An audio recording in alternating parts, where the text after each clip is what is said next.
27. februārī pulksten 12. Liepājas Rainas 6. vidusskolā atvēra jau sen gaidīto foijē. Kā skolotāji, tā arī skolēni ir priecīgi, ka tagad skolā viesojas jauna atmosfēra.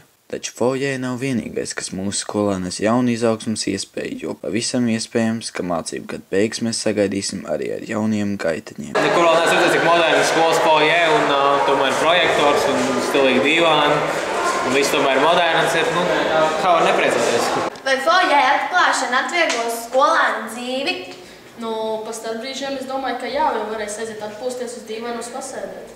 Un tev patīk arī viss izkārtojums? Jā. Kā tur izskatās? Krāsaini, spilgtās krāsās, moderni. Projektors, uz kurā tiek rādīts viss skolas jaunumi, kas skolā noteikti arī tas būs, labs. Jā, mēs varēsim lasīt jaunos tvītus.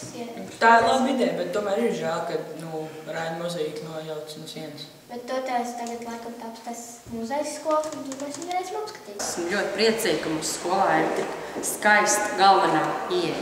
Es ceru, ka tas ir tikai sākums, un jūs jau redzat skolas transformācijas.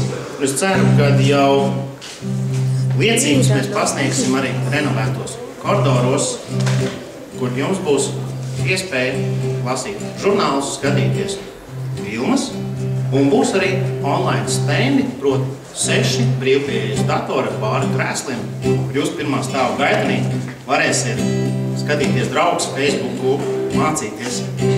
Es ceru, ka jums patiks. Liels paldies visiem! Radošā televīzija.